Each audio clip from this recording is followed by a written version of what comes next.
You're listening to the Daily Sales Tips Podcast, and I'm your host, Scott Ingram. Today, Jason Cahill is back with another tip. Jason works in commercial sales at Ceridian and is responsible for the Southwestern Ontario territory in Canada. Here he is. Hey everybody, Jason Cahill here for another daily sales tip.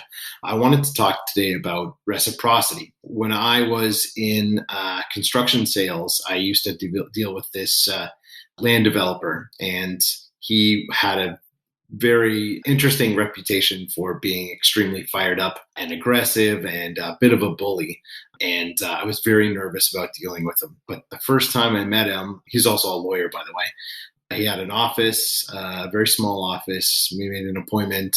He rushed out to greet me. He's a very short guy, big giant dog in the corner, beautiful office. And he would rush out to greet me, say hello, shake my hand really vigorously, guide me into his office, very professional, and he would ask me if I would want some tea. And I said, no, I'm okay. He said, no, I'm going to make you some tea. So please sit down. What kind of tea would you like? And I said, it doesn't matter. Black tea's fine. And he would make it, but he had all this stuff out for tea. It was this big process. He had, different mugs and the water and how he was making this thing. And he would, ask me general questions like, hey, how's it going? The weather, blah, blah, just some small talk. And he would make this tea, and it would just be like this big presentation. He would sit it in front of me, place it very gently, and kind of like present it almost to me, sit down across from me at the table. I would sit at the end, and he would sit at the head of the table. And he would fold his arms in front of himself and say, well, okay, that's great. And then he would just launch into me about how my price for the interior was too crazy. I must be on drugs. He would just tear a strip off me, yelling at me and just saying all this stuff. And I would just be sitting there holding the tea, just looking at him, trying to figure out what I was going to say. And by the end, he kind of directed the conversation of like, okay, well, we're going to move forward. We're going to fix this, and we're going to do a lot of business together, and we're blah, blah, blah, just positive note. And he would usher me out. I would get up. I didn't drink my tea. And then I left, and I came back to my desk, and I realized like, okay, I got to get all this stuff done. And I started to start working on these things and crunch the numbers. And I realized, wait a minute. Why am I doing that? He just yelled at me for a half an hour. And I couldn't figure it out at the first. I was like, well, no, maybe it's because it's position and, it's business. I want to do right by the customer, but why am I going the extra mile for him?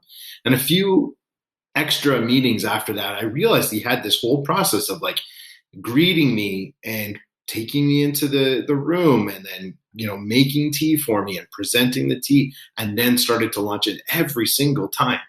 And I realized it was reciprocity. That was the secret to his success when negotiating, was he started to give me something for free right at the beginning.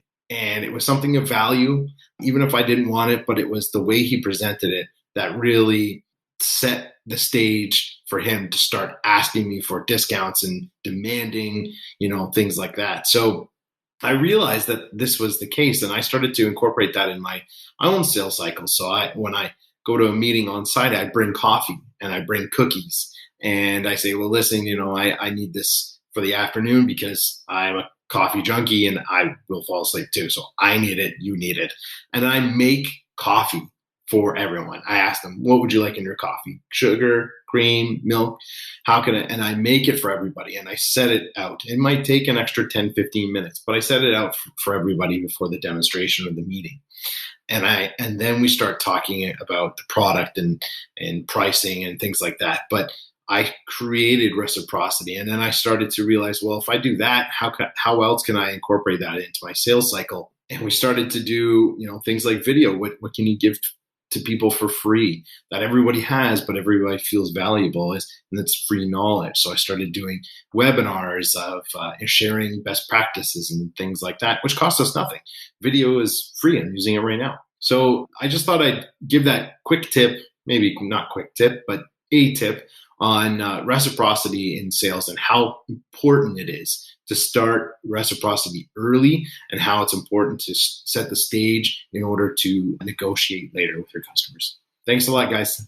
If you're a practitioner like Jason who regularly listens to this podcast, we'd love to hear one of your stories. What did you recently learn from a customer visit? A successful call you made? It could be anything. Or maybe you're more inclined to share something you learned from that time you fell on your face for our new Sales Fails Saturday feature. Stay tuned for that tomorrow, and you can learn more about Jason and find a link with details on how to submit your own tip at dailysales.tips/405. Oh, and you can see Jason in the video version of this tip on that page as well. Thanks for listening, and be sure to come back tomorrow for another great sales tip.